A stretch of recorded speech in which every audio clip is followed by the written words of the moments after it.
Halo guys, balik lagi bersama Nyaris Terkenal.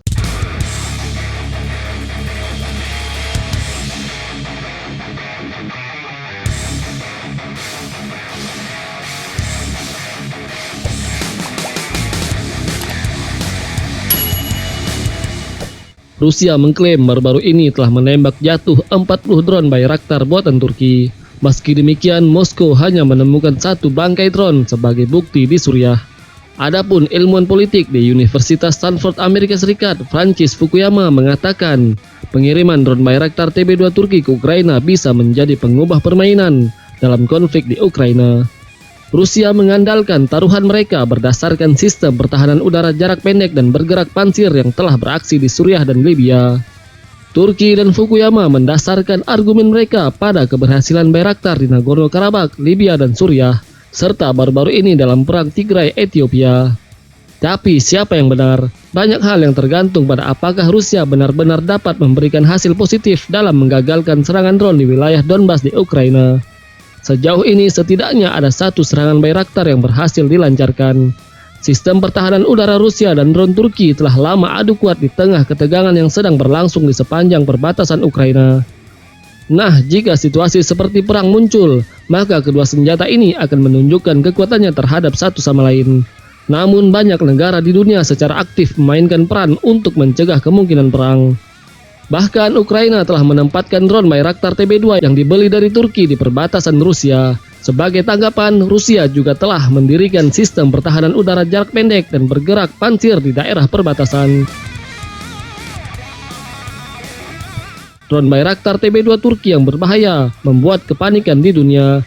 Amerika Serikat dan Rusia juga terkejut Ukraina menyerang dengan drone Turki.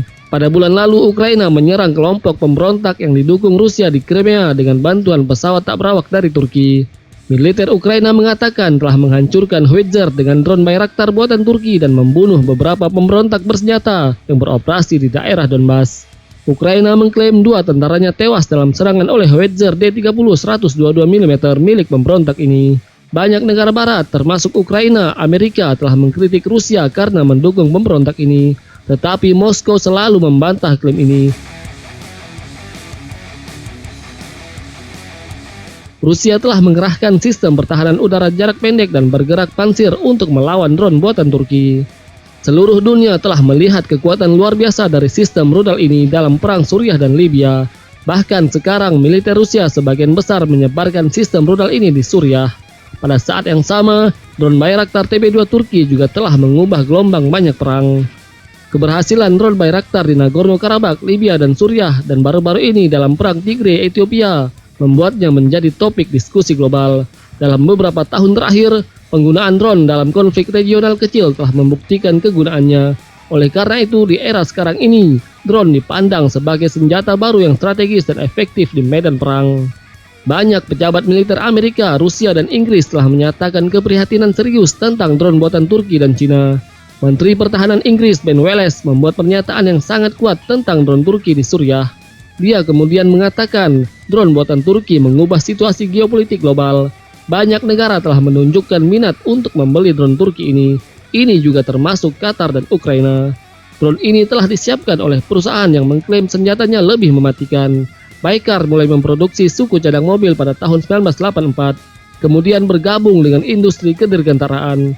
Anggota NATO Polandia mengatakan pada tahun lalu bahwa mereka akan membeli 24 drone TB2 dari Turki. Turki pun mengklaim banyak negara NATO lainnya juga sedang dalam pembicaraan untuk membeli drone tempur tersebut.